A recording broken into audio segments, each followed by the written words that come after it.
अध्याय 49। फिर याकूब ने अपने पुत्रों को ये कहकर बुलाया, इकट्ठे हो जाओ, मैं तुमको बताऊंगा कि अंत के दिनों में तुम पर क्या क्या बीतेगा।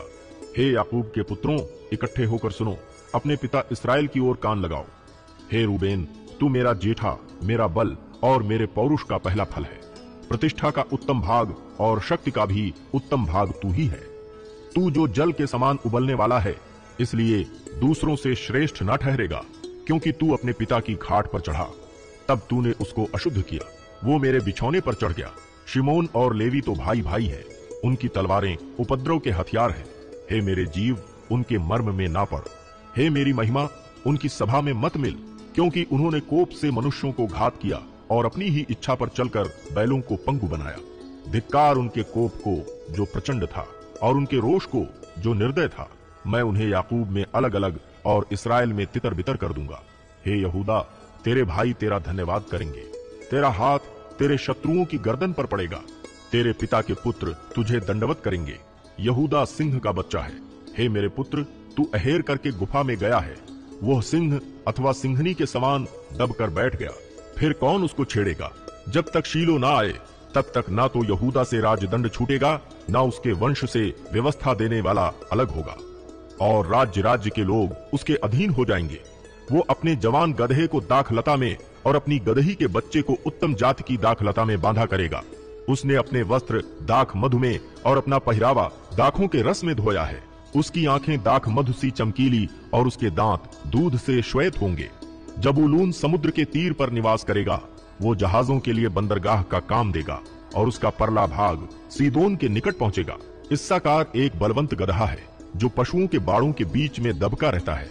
उसने एक विश्राम स्थान देखकर कि अच्छा है और एक देश कि मनोहर है, अपने कंधे को बोझ उठाने के लिए झुकाया और बेगारी में दास का सा काम करने लगा। दान इस्राएल का एक गोत्र होकर अपने जात भाइयों का न्याय करेगा। दान मार्ग में का एक सांप और रास्ते में का एक नाग होगा, जो घोड़े की नली को डसता है, जिससे उसका सवार पछाड़ खाकर गिर पड़ता है। हे यहोवा, मैं तुझी से उद्धार पाने की बाट जोहता आया हूँ। गाद पर एक दल चढ़ाई तो करेगा, पर वो उसी दल के पिछले भाग पर छापा मारेगा। आशेर से जो अन्न उत्पन्न होगा वो उत्तम होगा, और वह राजा के योग्य स्वादिष्ट भोजन दिया करेगा। नप्ताली एक छूटी हुई हरणी है, वो सुंदर बातें बोलता है। यूसुफ फलवंत लता की एक शाखा है, वो सोते के पास लगी हुई फलवंत लता की एक शाखा है। उसकी डालियां भीत पर से चढ़कर फैल जाती हैं। धनुर्धारियों ने उसको खेदित किया और उस पर तीर मारे और उसके पीछे पड़े हैं, पर उसका धनुष दृढ़ रहा और उसकी बांह और हाथ याकूब के उसी शक्तिमान परमेश्वर के हाथों के द्वारा फुर्तीले हुए, जिसके पास से वो चरवाहा आएगा, जो इस्राएल की चट्टान भी ठहरेगा। ये तेरे पिता के उस ईश्वर का काम है, जो तेरी सहायता करेगा, उस सर्वशक्तिमान का, जो तुझे ऊपर से आकाश में की आशीषें और नीचे से गहरे जल में की आशीषें और स्तनों और गर्भ की आशीषें देगा। तेरे पिता के आशीर्वाद मेरे पितरों के आशीर्वादों से अधिक बढ़ गए हैं और सनातन पहाड़ियों की मनचाही वस्तुओं के समान बने रहेंगे। वे यूसुफ के सिर पर, जो अपने भाइयों से अलग किया गया था, उसी के सिर के मुकुट पर फूले फलेंगे। बिन्यामीन फाड़ने वाला भेड़िया है, सवेरे तो वो अहेर भक्षण करेगा और सांझ को लूट बांट लेगा। इस्राएल के 12 गोत्र यही है, और उनके पिता ने जिस जिस वचन से उनको आशीर्वाद दिया वे यही है। एक एक को उसके योग्य आशीर्वाद के अनुसार उसने आशीर्वाद दिया। तब उसने ये कहकर उनको आज्ञा दी, मैं अपने लोगों के साथ मिलने पर हूँ, इसलिए मुझे हित्ती एप्रोन की भूमि वाली गुफा में मेरे बाप दादों के साथ मिट्टी देना, अर्थात उसी गुफा में जो कनान देश में ममरे के सामने वाली मकपेला की भूमि में है। उस भूमि को अब्राहम ने हित्ती एप्रोन के हाथ से इसीलिए मोल लिया था कि वह कब्रिस्तान के लिए उसकी निज भूमि हो। वहां अब्राहम और उसकी पत्नी सारा को मिट्टी दी गई थी, और वहीं इसहाक और उसकी पत्नी रिबका को भी मिट्टी दी गई, और वहीं मैंने लिया को भी मिट्टी दी। वो भूमि और उसमें की गुफा हित्तियों के हाथ से मोल ली गई है। याकूब जब अपने पुत्रों को ये आज्ञा दे चुका, तब अपने पांव खाट पर समेट प्राण छोड़े और अपने लोगों में जा मिला। अध्याय 50।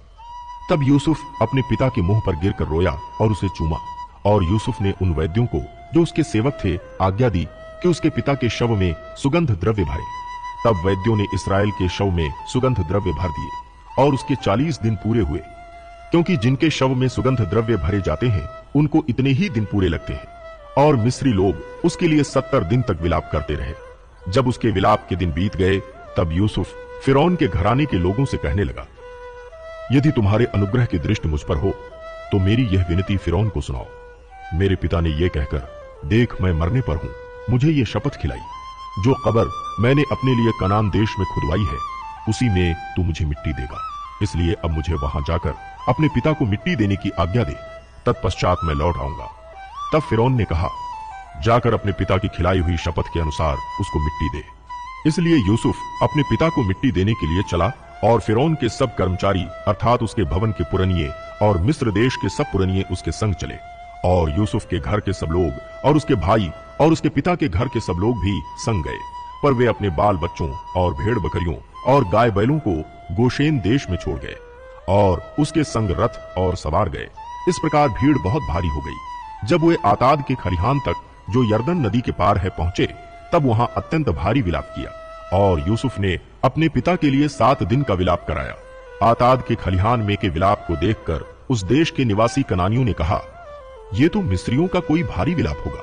इसी कारण उस स्थान का नाम आबेल मिस्रैम पड़ा, और वह यरदन के पार है। इस्राएल के पुत्रों ने ठीक वही काम किया जिसकी उसने उनको आज्ञा दी थी, अर्थात उन्होंने उसको कनान देश में ले जाकर मकपेला की उस भूमि वाली गुफा में, जो ममरे के सामने है, मिट्टी दी, जिसको अब्राहम ने हित्ती एप्रोन के हाथ से इसलिए मोल लिया था कि वो कब्रिस्तान के लिए उसकी निज भूमि हो। अपने पिता को मिट्टी देकर यूसुफ अपने भाइयों और उन सब समेत जो उसके पिता को मिट्टी देने के लिए उसके संग गए थे, मिस्र लौट आया। जब यूसुफ के भाइयों ने देखा कि हमारा पिता मर गया है, तब कहने लगे, कदाचित यूसुफ अब हमारे पीछे पड़े और जितनी बुराई हमने उससे की थी सबका पूरा पलटा हमसे ले। इसलिए उन्होंने यूसुफ के पास ये कहला भेजा, तेरे पिता ने मरने से पहले हमें ये आज्ञा दी थी, तुम लोग यूसुफ से इस प्रकार कहना कि हम विनती करते हैं कि तू अपने भाइयों के अपराध और पाप को क्षमा कर। हमने तुझसे बुराई की थी, पर अब अपने पिता के परमेश्वर के दासों का अपराध क्षमा कर। उनकी ये बातें सुनकर यूसुफ रो पड़ा, और उसके भाई आप भी जाकर उसके सामने गिर पड़े और कहा, देख हम तेरे दास हैं।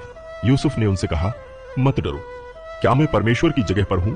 यद्यपि तुम लोगों ने मेरे लिए बुराई का विचार किया था, परंतु परमेश्वर ने उसी बात में भलाई का विचार किया जिससे वो ऐसा करे, जैसा आज के दिन प्रकट है कि बहुत से लोगों के प्राण बचे हैं।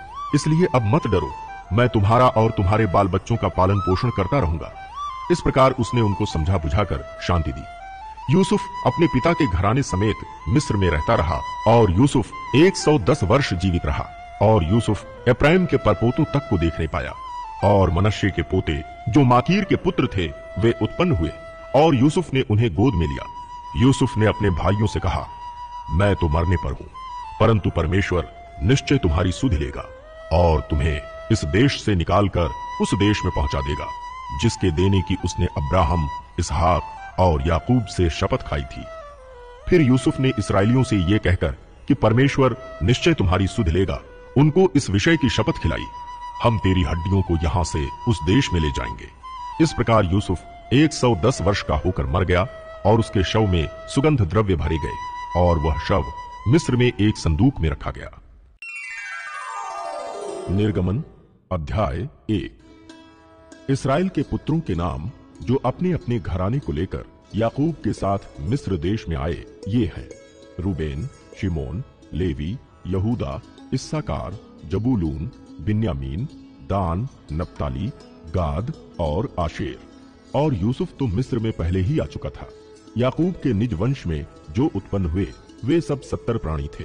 यूसुफ और उसके सब भाई और उस पीढ़ी के सब लोग मर मिटे, परंतु इस्राएल की संतान फूलने फलने लगी, और वे लोग अत्यंत सामर्थी बनते चले गए, और इतना अधिक बढ़ गए कि सारा देश उनसे भर गया।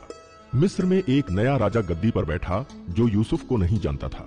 उसने अपनी प्रजा से कहा, देखो, इस्राएली हमसे गिनती और सामर्थ्य में अधिक बढ़ गए हैं, इसलिए आओ हम उनके साथ बुद्धिमानी से बर्ताव करें। कहीं ऐसा ना हो कि जब वे बहुत बढ़ जाएं और यदि संग्राम का समय आ पड़े तो हमारे बैरियों से मिलकर हमसे लड़ें और इस देश से निकल जाएं। इसलिए उन्होंने उन पर बेगारी कराने वालों को नियुक्त किया कि वे उन पर भार डाल डालकर उनको दुख दिया करें, और उन्होंने फिरौन के लिए पितोम और रामसेस नामक भंडार वाले नगरों को बनाया। पर ज्यों ज्यों वे उनको दुख देते गए, त्यों-त्यों वे बढ़ते और फैलते चले गए, इसलिए वे इस्राएलियों से अत्यंत डर गए। तो भी मिस्रियों ने इस्राएलियों से कठोरता के साथ सेवा करवाई और उनके जीवन को गारे, ईंट और खेती के भांति भांति के काम की कठिन सेवा से दुखी कर डाला। जिस किसी काम में वे उनसे सेवा करवाते थे, उसमें वे कठोरता का व्यवहार करते थे। शिप्रा और पुआ नामक 2 इब्री भाइयों को मिस्र के राजा ने आज्ञा दी, जब तुम इब्री स्त्रियों को बच्चा उत्पन्न होने के समय प्रसव के पत्थरों पर बैठी देखो, तब यदि बेटा हो तो उसे मार डालना और बेटी हो तो जीवित रहने देना। परंतु वे धाइयां परमेश्वर का भय मानती थीं, इसलिए मिस्र के राजा की आज्ञा ना मानकर लड़कों को भी जीवित छोड़ देती थीं। तब मिस्र के राजा ने उनको बुलवाकर पूछा, तुम जो लड़कों को जीवित छोड़ देती हो तो ऐसा क्यों करती हो?